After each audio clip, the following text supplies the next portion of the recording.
దేవునికి మహిమ కలుగును గాక. దేవుని యొక్క మహాకృపను బట్టి 2026 సంవత్సరంలో బైబిల్ మిషన్ రిజిస్ట్రేషన్ కలిగినటువంటి బైబిల్ మిషన్ యొక్క మహాసభలో 3వ దినమున దేవుని యొక్క వాక్య సందేశమును అందించుటకు ప్రభువు నాకు ఇచ్చినటువంటి కృపను బట్టి త్రియేక దేవునికి వందన మన్నాతలు తెలియచేసుకుంటూ ఉన్నాను. అలాగే నలుగురు అధికారులైన వారికి, ప్రెసిడెంట్ అయ్య గారికి, వైస్ ప్రెసిడెంట్ అయ్య గారికి, సెక్రటరీ అయ్య గారికి, జాయింట్ సెక్రటరీ అయ్య గారికి నా వందన మన్నాతలు తెలియచేసుకుంటూ ఉన్నాను.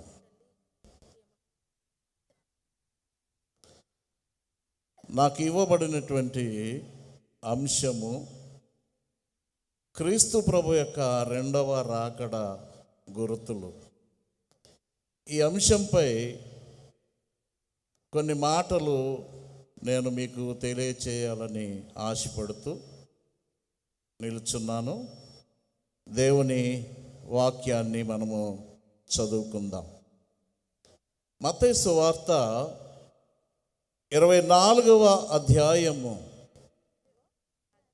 3వ వచనాన్ని చదువుకుందాం. 24వ అధ్యాయము 3వ వచనం. ఆయన ఒలీవ కొండ మీద కూర్చుండి ఉన్నప్పుడు శిష్యులు ఆయన యొద్దకు ఏకాంతముగా వచ్చి ఇవి ఎప్పుడు జరుగును నీ రాకడకును ఈ యుగ సమాప్తికి నీ సూచనలేవి మాతో చెప్పుమనగా యేసు వారితో ఇట్లనెను. పరిశుద్ధుడు అయిన మా పరలోకపు తండ్రి, మీ పరిశుద్ధ పాదములకు వేలాది స్తుతులు, స్తోత్రములు, నమస్కారములు చెల్లించుకుంటూ ఉన్నాము. మీ అత్యంత కృప చొప్పున, ప్రేమ చొప్పున బైబిల్ మిషన్ మహాసభలను 2 దినాలు 3వ దినములో ఉదయకాలములో జయకరముగా మహిమకరముగా జరిగించిన తండ్రి, నీకు వందనాలు, స్తోత్రాలు. ఈ రాత్రికాల సమయంలో నీవు జరిగించుచున్న కార్యక్రమమును బట్టి నిన్ను స్తుతించుచు ఉన్నాము. ఈ సమయంలో నీ దాసుడను బలహీనుడను నిలిచి ఉంటుండగా నీ ఆత్మచేత నన్ను నింపి నీవే మాట్లాడుమని, మాట్లాడించుమని మంచి బోధకుడును పెండ్లి కుమారుడుగా మధ్యాకాశమునకు వచ్చుచున్న యేసు నామమున వేడుకొనుచున్నాము తండ్రి, ఆమేన్. ప్రభువునందు ప్రియులారా, చదవబడినటువంటి వాక్య భాగాన్ని మనం పరిశీలన చేసినట్లయితే యేసుక్రీస్తు ప్రభువు 2వ రాకడకు ముందు, అనగా ఆయన బ్రతికి ఉన్నంత కాలంలోనే ఆయన చెప్పినటువంటి మాటలు క్రీస్తు ప్రభు యొక్క 2వ రాకడకు గుర్తులను ఆయన తెలియచేసినటువంటి వారై ఉన్నారు. అలాగే గుర్తులను తెలియచేసినటువంటి వారిలో దేవదూతలు కూడా ఉన్నారు. శిష్యులైనటువంటి వారు, ప్రవక్తలైనటువంటి వారు క్రీస్తు ప్రభు యొక్క 2వ రాకడను గూర్చి బోధించిన వారుగా కనబడుతూ ఉన్నారు. అందులో కొన్ని అంశములను నాకు ఇవ్వబడినటువంటి సమయంలో నేను తెలియచేయాలని ఆశపడుతూ ఉన్నాను. ఈ వాక్యాన్ని మనం చూసినప్పుడు యేసుక్రీస్తు ప్రభువు ఒలీవ కొండ మీద కూర్చుని ఉండగా అనేకమైనటువంటి మాటలు చెప్పినటువంటి యేసు ప్రభు దగ్గరకు వచ్చి శిష్యులైనటువంటి వారు వచ్చి, ప్రభువా, ఇవి ఎప్పుడు జరుగును, ఇవి జరిగేటటువంటి సూచనలు ఏమిటి అని అడిగినప్పుడు యేసుక్రీస్తు ప్రభు చెప్పినటువంటి మాటలు ఇక్కడ మనకి కనబడుతూ ఉన్నాయి. ఏమిటి ఆ సూచనలు అనేది మనం గమనించినట్లయితే, ప్రియమైన విశ్వాసులారా, మరి మీరు చాలా జాగ్రత్తగా ఉండాలి. ఎలాంటి జాగ్రత్తలుగా ఉండాలి అని అంటే, నా పేరట అనేక మంది వచ్చి మిమ్ములను మోసపరిచేటటువంటి విధానం ఉన్నది.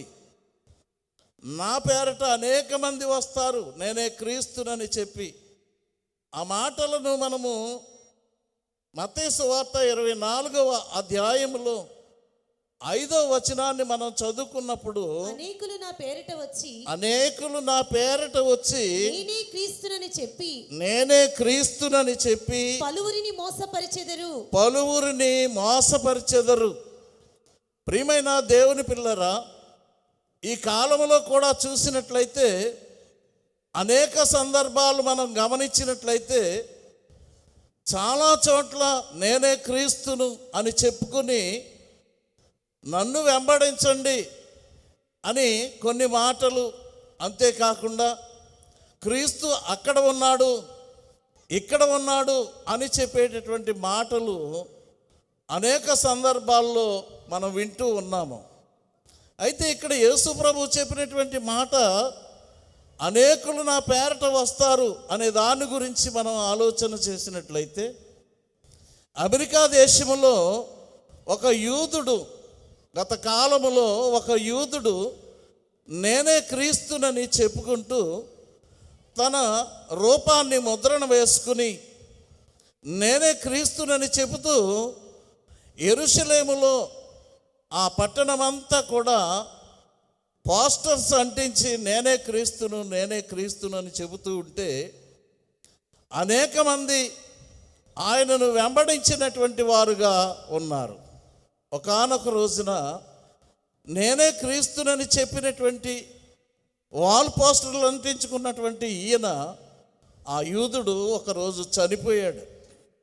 చనిపోయిన సందర్భంలో మరి వారు గమనించింది ఏంటి అంటే, 3 దినాల్లో లేస్తాడు, క్రీస్తు కదా లేస్తాడు అని కనిపెట్టినటువంటి విషయాన్ని మనం గమనించినట్లయితే, అక్కడ 3 దినాలకి ఆ యూదుడు లేవలేదు, కానీ సమాధి అలాగే ఉన్నది. మరి ఇతడు అంత్యక్రీస్తు కాదా అని చెప్పి ఇతడే మోసము చేసినటువంటి క్రీస్తు అని వారు తెలుసుకున్నటువంటి విధానము అక్కడ మనకి కనబడుతుంది. ఇంకా మత్తయి సువార్తలో మనం ఈ 24వ అధ్యాయంలో చూసినట్లయితే చాలా విషయాలు మనకి కనబడుతూ ఉన్నాయి. 24వ అధ్యాయము 7-8 వచనాలను కూడా మనం చూసినప్పుడు, జనము మీదికి జనము, రాజ్యం మీదికి రాజ్యమును లేచును, అక్కడక్కడ కరువులను భూకంపములను కలుగును. ఇవన్నీ వేదనలకు ప్రారంభము అని ఇక్కడ ఈ మాట తెలియజేస్తూ ఉన్నారు. యేసుక్రీస్తు ప్రభు స్వయంగా చెప్పినటువంటి మాటలు, అక్కడక్కడ కరువులు, రాజ్యం మీదకి రాజ్యము. ఈ కాలాన్ని బట్టి మనం చూసినట్లయితే ప్రతి దేశంలోనూ పరిస్థితులు ఎలాగున్నాయి అనేది మనం గమనించినట్లయితే, ప్రతి దేశంలోనూ కూడా మారణాద ఆయుధాలతోనూ ఇంకా భయంకరమైనటువంటి మరి వెపన్స్తోనూ భయంకరమైనటువంటి మిసైల్స్తోనూ సిద్ధపడి ఉన్నటువంటి దేశాలు ఎక్కడ చూసినా ఇదే కనబడుతుంది. రాజ్యము మీదికి రాజ్యము, జనము మీదికి జనము లేచుచున్నటువంటి సమయము. ఇది మన కళ్ళకు కట్టినట్లుగా కనపడుతున్నటువంటి విషయాలు, లోకములో జరుగుతున్నటువంటి విషయాలను మనం గమనించినట్లయితే, ప్రియమైన విశ్వాసులారా, క్రైస్తవుల మీదకి తిరుగుబాటు చేసేటటువంటి భయంకరమైనటువంటి పరిస్థితులు మనం చూస్తూ ఉన్నాం. కనుక ఇప్పుడు ఇలాంటి పరిస్థితులు జరుగుతున్నాయి కనుక, ఇవన్నీ రాకడకు గుర్తులు కనుక, భూకంపాలు జరుగుతున్నాయి కనుక, ఇవన్నీ రాకడకు సూచనలే కనుక, మిమ్మును మీరు జాగ్రత్త పడండి అని చెప్పి, సిద్ధపడండి అని చెప్పి యేసుక్రీస్తు ప్రభు భూమి మీద నివాసం ఉన్నప్పుడే చెప్పినటువంటి మాటలు ఇక్కడ మనకు కనబడుతున్నాయి. అయితే దైవజనుడు దేవదాసు అయ్య గారు మరి ఈ రాకడను గురించి ఆయన వ్రాసినటువంటి రక్షణ పద్యాల్లో అనేకమైనటువంటి పద్యాలు ఉన్నాయి. కానీ నేను ఒక పద్యాన్ని ఇప్పుడు మీకు తెలియజేస్తాను. యేసు మహిమ మేఘమెక్కి వచ్చును, రాక కొరకు చూచిన వారి కొంచుపోవు, రాకకు పూర్వము లోకాన గుర్తులు నెరవేరి రావచ్చు నేడయేసు, భూకంపములు భిన్న బాధలు యుద్ధాలు వ్యాధులు కరువులు భయము భయము, ఇట్టి గురుతులు చూడ ఇట్టి గురుతులు చూడ యేసు రెండవ మారు వచ్చు కాలంబిదే వచ్చనిప్పుడు.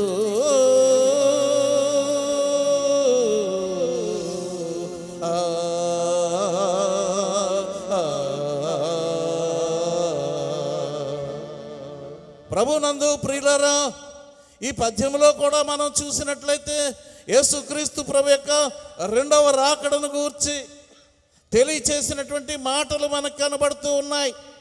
భూకంపాలు జరుగుతాయి, రాజ్యం మీదకి రాజ్యము, మనుష్యుల మీదకి మనుష్యుడు తిరుగుబాటు చేసేటటువంటి కాలములో ఉన్నటువంటి మనము ఇవి గుర్తులు అని తెలుసుకొని క్రీస్తు ప్రభు యొక్క రెండవ రాకడ గుర్తు అని గురువులై బోధించుతున్నటువంటి గుర్తులను చూసి మనము నేర్చుకొనవలసిన వారమై ఉన్నాము. ఈ గుర్తులన్నీ కూడా జరిగిపోతూ ఉన్నాయి. అయినప్పటికీ విశ్వాసి తన సిద్ధపాటును తయారు చేసుకోలేకపోతున్నాడు. అయినప్పటికీ ఈ గుర్తులన్నీ చూసినప్పటికీ లోకములో ఉన్నటువంటి ప్రజానికము, లోకములో ఉన్నటువంటి జనాంగము ఈ గుర్తులు గురువులై బోధించుచు ఉన్నప్పటికీ బైబిల్లో ఉన్నటువంటి యేసు ప్రభు చెప్పినటువంటి ఈ బోధలు లేక ఈ గుర్తులు జరుగుతున్నాయి కనుక మనము రేపటి దినాన్ని రాకడ వస్తుందేమో, లేకపోతే ఇప్పుడు వస్తుందేమో, ఆయన ఎప్పుడు వస్తాడో మనకు తెలియదు కనుక ఎవరికి వారే ఏం చేయాలంట? సిద్ధపడాలి. ఎలాగూ సిద్ధపడాలి అని అంటే ఉదయకాలం అంతా కూడా మనం గమనించాము. మనం మరి దైవజనులైనటువంటి వారు బోధించినటువంటి బోధలు సన్నిధి అనుభవం కలిగినటువంటి వారుగా సన్నిధిలో మనము సిద్ధపడేటటువంటి వారముగా ఉండాలి. ప్రియమైన విశ్వాసులారా, దేవుని పిల్లరా, భూకంపాలు జరుగుతూ ఉన్నాయి, అనేకమైన చోట్ల కరువులు వచ్చుతూ ఉన్నాయి. ఇలాంటి పరిస్థితుల్లో ఉన్నటువంటి మనము నీవు రెండవ రాకడకు, యేసుక్రీస్తు ప్రభు యొక్క రెండవ రాకడకు సిద్ధపడవలసిన ఆవశ్యకత ఎంతైనా ఉన్నది. మత్తయి సువార్త 24వ అధ్యాయము 27వ వచనములో మరి ఒక సూచన కనబడుతుంది. మెరుపు తూర్పున పుట్టి పడమటి వరకు ఎలాగు కనబడును అలాగే మనుష్య కుమారుని రాకడయు ఉండును. తూర్పున పుట్టినటువంటి మెరుపు ఎలాగైతే పడమటి వరకు ఒకేసారి ఒకే సమయంలో రెప్పపాటు కాలములో ఎలాగూ కనబడుతుందో, అలాగే యేసుక్రీస్తు ప్రభు యొక్క రాకడ కూడా రెప్పపాటు కాలము అని ఈ వచనములో మనం చూస్తూ ఉన్నాం. రెప్పపాటు అనగా సెకండ్లో 11వ భాగము. ఈ 11వ భాగములో నేను సిద్ధపడతానులే, ఇంకా సమయం ఉందిలే, ఇంకా చాలా సమయం ఉంది అనుకునేటటువంటి వారు చాలామంది ఉండవచ్చు. బైబిల్ మిషన్ విశ్వాసులారా, బైబిల్ మిషన్ బోధలు వింటున్నటువంటి వారులారా, దైవజనుని పిల్లలుగా పిలువబడుచున్నటువంటి వారులారా, దేవుని యొక్క మాటలు, అలాగే దైవజనుడు బోధించినటువంటి రాకడ బోధలు అనేకమైనటువంటివి మనం వింటూ ఉన్నాము. కానీ ఎక్కడ ఉన్నాము, ఎలాగూ సిద్ధపడగలుగుతున్నాము అనేటటువంటి దాన్ని మనం గుర్తించుకోవాల్సిన వారమై ఉన్నాము. ఇలాగ మరి యొక్క గుర్తును మనం చూసినట్లయితే మత్తయి సువార్త 24వ అధ్యాయము 37వ వచనాన్ని చదువుకుందాం. నోవాహు దినములు ఎలాగుండెనో, నోవాహు దినములలో ఎలాగుండెనో మనుష్య కుమారుని రాకడయును, మనుష్య కుమారుని రాకడయు అలాగే ఉండును. జలప్రళయమునకు చాలమ్మా. నోవాహు దినములలో ఎలాగు ఉండునో, ఎలాగు ఉన్నదో, ఇప్పుడు కూడా యేసు క్రీస్తు ప్రభు వచ్చే సమయం కూడా అలాగే ఉన్నది అనేటటువంటి విషయాన్ని మనం గుర్తించవలసిన వారమై ఉన్నాము. వాక్యాన్ని బట్టి నేను మీకు తెలియజేస్తున్నాను. వాక్యాన్ని బట్టి తెలియజేస్తున్నటువంటి మాట ఏమిటంటే, నోవాహు దినాల్లో ఉన్నటువంటి నెఫిలీలు అనేటటువంటి బలత్కారులు, నెఫిలీలు అనేటటువంటి వారు ఎంత చెప్పినా, నోవాహు 120 సంవత్సరాలు ఓడను కడుతూ బోధించినప్పటికీ వారు ఏ ఒక్కరు కూడా వినిన వారుగా లేరు. నోవాహు మాట వినలేదు. నోవాహు మాట వినలేదు కనుక జలప్రళయము రానే వచ్చింది. జలప్రళయం వచ్చినప్పుడు వారు నీటిలో మునిగిపోయారు, నీటిలో శవాలుగా తేలిపోయారు. 120 సంవత్సరములు, 120 సంవత్సరములు నా చాటెను నోవహు దేవుని మాటలు. 120 సంవత్సరములు చాటెను నోవహు దేవుని మాటలు.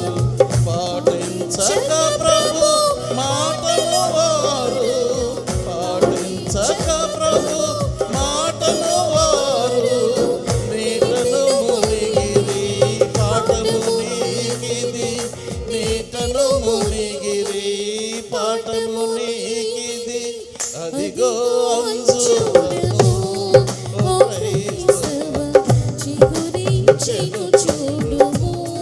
ప్రియమైన విశ్వాసులరా, నోవహు 120 సంవత్సరాలు ఓడను కడుతూ తన కుమారులు, వారి భార్యలు, కోడళ్ళు, భార్య, ఈ 8 మంది కూడా ఒకరికొకరు సహాయం చేసుకుంటూ 120 సంవత్సరాలు బోధించినా కూడా ఆ నెఫిలీలు అనేటటువంటి వారు ఏ ఒక్కరు కూడా నోవాహు మాటను వినలేదు.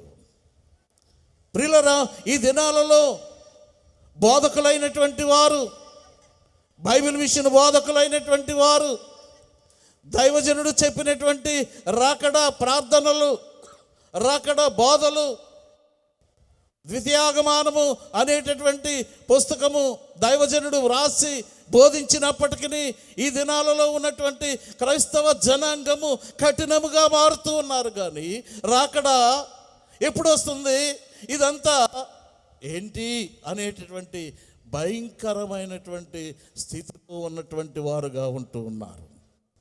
కానీ రాకడ, నేను వస్తానని చెప్పినటువంటి ప్రభు రాకుండా ఉండడు. ఏదో ఒక రోజున ఆయన తప్పనిసరిగా వస్తాడు. దైవజనుడు దేవదాసు అయ్యగారు ఏలూరు పనివారుల కూటమిలో అయ్యగారు వర్తమానములో చెప్పినటువంటి మాట 1981 సంవత్సరం 19వ తేదీ 3వ నెలలో చెప్పినటువంటి మాట ఏంటి అని అంటే, లౌదకియా సంఘకాలములో ఉన్నటువంటి ఒక తప్పును గురించి చెబుతూ అక్కడ 10 మంది కన్యకలను గురించి కూడా చెప్పారు. 10 మంది కన్యకల గురించి చెప్పడం కాదు, కానీ 5 కన్యకలు, 5 కన్యకల్లో తప్పు ఒకటి ఉన్నది. ఏమిటా తప్పు అనంటే, ఆ తప్పు ఏమిటి అనంటే నూనె తగ్గింది, నూనె లేదు కనుక దాన్ని సరిచేసుకునేటటువంటి పరిస్థితి వారిలో లేదు. అందుకనే వారిని బుద్ధి లేని కన్యకలు అన్నారు. ప్రియమైన విశ్వాసులరా, బుద్ధి లేని కన్యకలు సరిచేసుకోలేనటువంటి వారుగా ఉన్నారు. బుద్ధి కలిగిన కన్యకలైతే వారు సిద్ధపాటు కలిగే వెళ్ళారు, అన్నీ సిద్ధముగా ఉన్నారు కనుక పెండ్లి కుమారుని పిలుపు వినగానే వారు ఏం చేశారు చెప్పండి? లోపలికి వెళ్ళిపోయారు. కనుక ప్రియమైన విశ్వాసులరా, మనలో ఉన్నటువంటి తప్పులను సరిచేసుకోవలసిన వారమై ఉన్నాము. విశ్వాసలో ఉన్నటువంటి తప్పును ఎవరికి వారే వాక్యమును బట్టి సరిచేసుకున్నట్లయితేనే దేవుని యొక్క రాకడకు, యేసుక్రీస్తు ప్రభు యొక్క రాకడకు మనము సిద్ధపడగలుగుతాము. లేకపోతే విడిచిపెట్టబడేటటువంటి పరిస్థితి. అక్కడే మరి యొక్క మాట చెప్పింది ఏంటంటే, దైవజనుడు దేవదాసయ్య గారు మరి యొక్క మాట ఏమిటంటే, సూర్యుని ధరించుకున్న స్త్రీని గురించి చెప్పారు.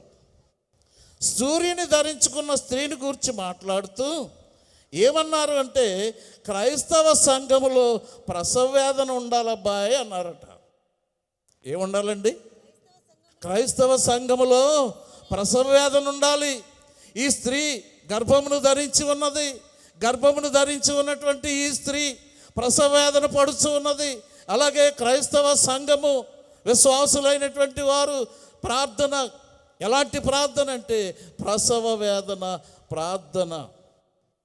ప్రసవ వేదన ప్రార్థన చేయు వాలేము తండ్రి, ప్రసవ వేదన ప్రార్థన చేయు వాలేము తండ్రి, శిశుపైన విజ్ఞాపన ప్రార్థన నీకు ప్రసాదించుము తండ్రి, శిశుపైన విజ్ఞాపన ప్రార్థన నీకు ప్రసాదించుము తండ్రి. ప్రియమైన విశ్వాసులారా, బైబిల్ మిషన్ మహాసభలు 66/59 రిజిస్ట్రేషన్, దైవజనుని చేత రిజిస్ట్రేషన్ చేయబడినటువంటి ఈ బైబిల్ మిషన్ సభలు ఎంత ఘనముగా జరగడానికి కారణమేమిటి అని అంటే ప్రార్థన. ఎన్నో ఎన్నో వేలాది ప్రార్థనలు, లక్షలాది ప్రార్థనలు దైవజనులైనటువంటి మన ప్రెసిడెంట్ అయ్య గారు ఎన్నో ప్రార్థనలు, ఎప్పుడు చూసినా ప్రార్థన ప్రార్థన ప్రార్థన అని అనేకులను పిలిచి ప్రార్థనలు చేయించేవారు. అందుకనే ఈ ఘనముగా, ఎంత ఘనముగా, ఎంత మహిమకరముగా ఈ సభలు జరుగుతున్నాయని నమ్మవలసిన వారమైన. ప్రార్థన లేని జీవితము పాప జీవితం అన్నారు కనుక ప్రార్థనే ప్రతి దాన్ని నడిపించేది. ప్రార్థనే ప్రతి ఏ పని పూనుకున్నా మన తండ్రి గారు బైబిల్ మిషన్ ప్రెసిడెంట్ అయ్య గారు మరి ప్రార్థనతోనే ప్రారంభిస్తారు. మనం కూడా ఏ పని ప్రారంభించినా ప్రార్థనతో ప్రారంభించినటువంటి పని ఆగిపోదు, అది సాగిపోద్ది. రాకడ పర్యంతము ఈ బైబిల్ మిషన్ మహాసభలు ఎంత ఘనముగా జరగాలి అని అంటే ప్రార్థనల ద్వారానే అది జరగాలి. ఇక్కడ చెప్పినటువంటి మాట ఏంటంటే, స్త్రీ గురించి చెబుతూ ప్రసవ వేదన ప్రార్థన ఉండాలి అబ్బాయి అని చెప్పినటువంటి దైవజనుడు మళ్ళీ ఒక మాట ఏమన్నారంటే, గర్భమును ధరించుకున్న స్త్రీకి ప్రసవ వేదన ఉంటుంది అన్నారు. గర్భమును ధరించుకున్న స్త్రీకి ప్రసవ వేదన ఉంటుంది. అబ్బాయి మీరు చాలా మట్టుకి చక్కగానే చేశారు, చాలామందిని మీరు కన్నారు, చాలామంది పిల్లల్ని కన్నారు, అందుకనే పందిరులు నింపుతున్నారు. ఇది అయ్యగారు చెప్పినటువంటి మాట అండి. ఇది దైవజనుడు చెప్పినటువంటి మాట. అందుకనే ఈ బైబిల్ మిషన్ మహాసభలు ఎంత ఘనముగా మహిమకరంగా జరుగుతున్నాయి అని చెప్పి బైబిల్ మిషన్ వారిని ఉద్దేశించి అలా మాట్లాడి మళ్ళా తర్వాత చెప్పినటువంటి మాట ఏంటంటే, సంఘములో ప్రసవ వేదన ప్రార్థన లేదు అన్నారు. 1981వ సంవత్సరములో చెప్పినటువంటి మాట. ఏలూరు పరివారాల కూటమిలో దైవజనుడు దేవదాసయ్య గారు చెప్పినటువంటి మాట ఇది. ఇలాగూ చెప్పినప్పటికీ, ఇలాంటి బోధలు మనం వింటున్నప్పటికీ సిద్ధపడలేనటువంటి స్థితి ఉంటే అంతకన్నా దౌర్భాగ్యమైనటువంటి స్థితి ఉండదు. అందుకనే ప్రసవ వేదన ప్రార్థన ఉండాలి అన్నారు. ఇక మనం ముందుకు వెళ్ళినట్లయితే ప్రియమైన దేవుని పిల్లరా, అపోస్తుల కార్యములు 1వ అధ్యాయము 11వ వచనములో దేవదూతలు చెప్పినటువంటి మాట కనబడుతుంది. గలిలయ మనుషులారా, మీరు ఎందుకు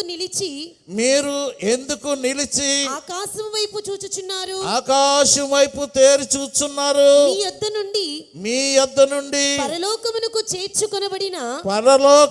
చేర్చుకొనబడిన ఈ యేసే ఏ రీతిగా పరలోకము నుండి వెళ్ళుట మీరు చూచితురు, ఆ రీతిగానే ఆయన తిరిగి వచ్చును అని వారితో చెప్పాను. ఎలాగ వెళ్ళారు? శిష్యులైనటువంటి వారు చూచున్నది ఏమిటి? యేసుక్రీస్తు ప్రభు ఆరోహణమై వెళ్ళుచున్నప్పుడు మేఘము రావడం, మేఘము ఆయన్ను కమ్ముకోవడం, ఆ మేఘం మీద యేసుక్రీస్తు ప్రభు వెళ్ళిపోతుంటే శిష్యులైనటువంటి వారు తేరి చూస్తున్నారంట ఆకాశం వైపు. అప్పుడు 2 దేవదూతలు చెప్తున్నటువంటి మాట ఏంటంటే, గలిలయ మనుషులారా, మీరెందుకు ఆకాశం వైపు చూస్తూ ఉన్నారు?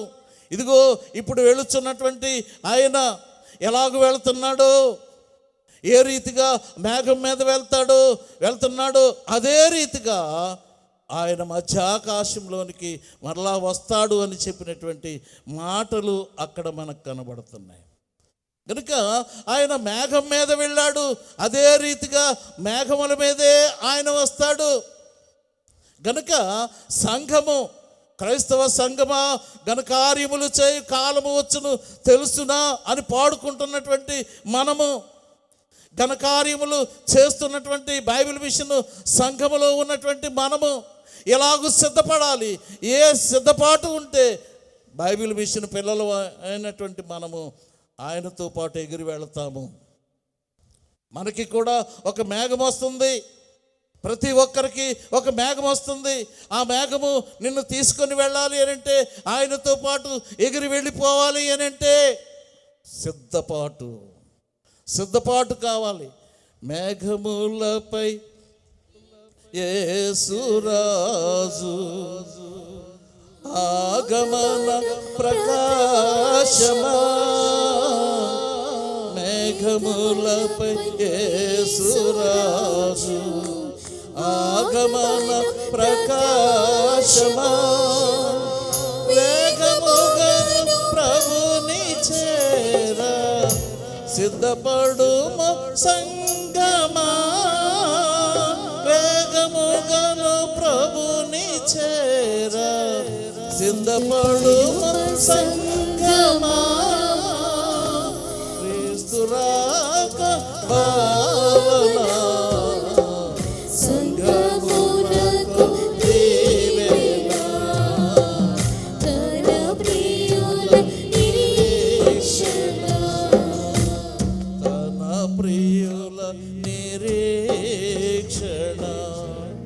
నిరీక్షణ కలిగి ఎదురు చూడాలి.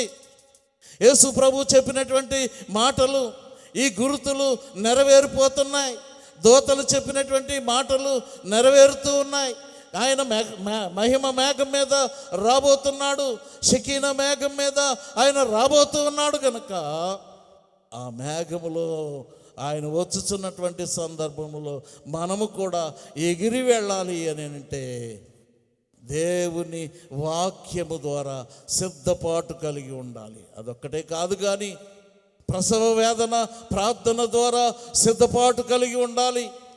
అంతేకాదు కానీ ప్రియమైన విశ్వాసులారా, దేవుని వాక్యము చేత నింపబడిన వారుమై పద్మాసులంకలో ఉన్నటువంటి యోహాను ఎలాగున్నాడు? తినడానికి ఆహారము లేదు, తాగడానికి చుట్టూ నీరు ఉన్నప్పటికీ ఏమీ తినలేనటువంటి పరిస్థితి, తినడానికి అవకాశము లేనటువంటి పరిస్థితి. అలాంటి పరిస్థితిలో ఉన్నటువంటి యోహాను దగ్గరికి ఎవరు వచ్చారు అని అంటే యేసుక్రీస్తు ప్రభువే స్వయముగా వచ్చి బోధించినటువంటి బోధలు మనకి కనబడుతున్నాయి. ప్రియమైన దేవుని పిల్లరా గమనించండి, విశ్వాసులైనటువంటి వారులారా గమనించండి.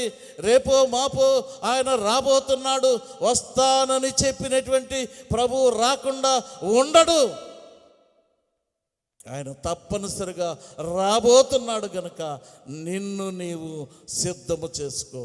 నిన్ను నీవు సిద్ధము చేసుకోలేకపోతే పరిశుద్ధాత్మునికి నిన్ను నీవు అప్పగించుకొని నన్ను సిద్ధము చేయి ప్రభువా అని అడిగినప్పుడు తప్పనిసరిగా ఆయన ఏం చేస్తాడు చెప్పండి? ఆయన రెండవ రాకడ కొరకు తన పిల్లలైనటువంటి వారిని, విశ్వాసులైనటువంటి వారిని సిద్ధము చేసేటటువంటి పరిస్థితి. అపోస్తల కార్యముల గ్రంథము 2వ అధ్యాయము 19వ వచనాన్ని చూద్దాం. పైన ఆకాశమందు మహత్కార్యములను క్రింద భూమి మీద సూచక క్రియలను రక్తమును అగ్నిని పొగ ఆవిరిని కలుగచేయును. ప్రియమైన దేవుని పిల్లరా, ఇక్కడ మనం గమనించినట్లయితే అనేక చోట్ల ఆకాశములో వింతలు జరుగుతూ ఉన్నాయి. ఆకాశంలో మహత్కార్యములు జరుగుతూ ఉన్నవి. 1992వ సంవత్సరము 5వ తేదీన 2వ నెలలో హైదరాబాదులో జరిగినటువంటి సంగతి ఏమిటి అని అంటే, సూర్యుని చుట్టూ ఒక వలయము, రంగుల వలయము చుట్టుకున్నట్లుగా కనబడింది 1992వ సంవత్సరములో. ఈ మధ్యకాలంలో చూసినట్లయితే ఆకాశము ఆకుపచ్చగా మారిపోయిందట. అమెరికా దేశంలో ఆకుపచ్చగా మారిపోయిందట.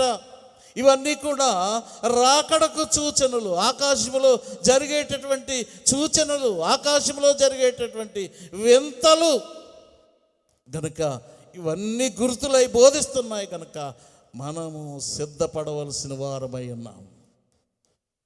బైబిల్ మిషన్ విశ్వాసులారా సిద్ధపడవలసినటువంటి స్థితి. అందుకనే దైవజనుడు ఎవరికీ లేనటువంటి బలమైనటువంటి వాక్య సందేశములు, ఎవరికి లేనటువంటి స్తుతులు, ఎవరికి లేనటువంటి ప్రార్థనలు, ఎవరికి లేనటువంటి సన్నిధి అనుభవము బైబిల్ మిషన్ వారికి ఇచ్చారు గనుక ఇవన్నీ కలిగి ఉన్నటువంటి మనము, దైవజనుని పిల్లలమైనటువంటి మనము ధన్యులము. ఒకవేళ విడిచిపెట్టబడితే ఇంతకంటే దౌర్భాగ్యమైనటువంటి స్థితి ఉండదు. అందుకనే గురుతులు బోధిస్తున్నాయి కనుక, గురుతులు గురువులై బోధిస్తూ ఉన్నాయి కనుక ఈ ఆకాశంలో జరిగేటటువంటి వింతలు కూడా జరిగిపోతున్నాయి కనుక నిన్ను నీవు రెండవ రాకడ కొరకు, యేసు ప్రభు యొక్క రెండవ రాకడ కొరకు సిద్ధపడవలసినటువంటి స్థితి ఉన్నది గనుక లోకాసు వార్త 21వ అధ్యాయము 11వ వచనాన్ని చదువుకుందాం. లోకాసు వార్త 21వ అధ్యాయము చదువు. అక్కడక్కడ గొప్ప భూకంపములు కలుగును, తెగుళ్ళును కరువులను తటస్థించును. ఆకాశము నుండి మహాభయోత్పాతములను ఆకాశము నుండి ఏం జరుగుతాయంట? మహాభయోత్పాతములు. గొప్ప సూచనలు. ఇవన్నీ చెప్పాలంటే నాకు సమయం కాదు, కానీ నా సమయం అయ్యింది కనుక నేను ముగించబోతూ ఉన్నాను. ప్రియమైన దేవుని పిల్లరా, పాడినటువంటి ఆ పద్యము మరి ఒకసారి పాడి నేను ముగించేస్తాను. యేసు మహిమ మేఘమెక్కి వచ్చును, యేసు మహిమ మేఘమెక్కి వచ్చును, రాక కొరకు చూచిన వారి కొంచుపోవు, రాకకు పూర్వము లోకాన గురుతులు నెరవేరి రావచ్చు నేడే యేసు. భూకంపములు, భిన్న బాధలు, యుద్ధాలు, వ్యాధులు, కరువులు, భయము ఇట్టి గురుతులు చూడ యేసు రెండవ మారు వచ్చు కాలం ఇదే వచ్చినిప్పుడు. ఆ,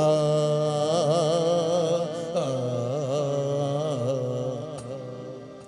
మిగతా జనులకు హింసలు మిక్కుటముగా, మిగతా జనులకు హింసలు మిక్కుటముగా కలుగు కావున కొందరు తెలివి నొంది మారి వేరొక మోక్షంబు చేరుకొంద్రు. వారి యొద్ద క్రీస్తుని వాసముండు. ఆ, ఆ, ఆ, ఆ, ఆ,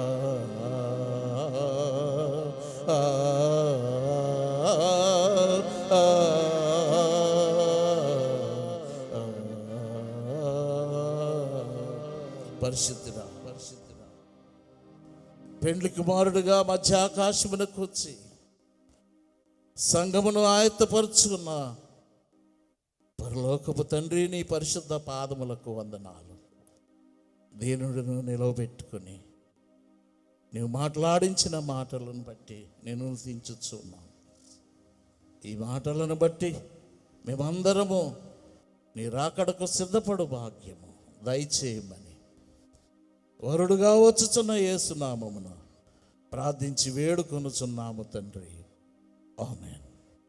దేవుని యొక్క మహాకృపను బట్టి మరి ఈ 2026 సంవత్సరంలో ఈరోజు నాకు ఇవ్వబడినటువంటి ఈ అవకాశమును బట్టి అధికారులైనటువంటి 4 అధికారులకు నా ప్రత్యేకమైన వందన మన్నాతలు తెలియజేసుకుంటూ ఉన్నాను.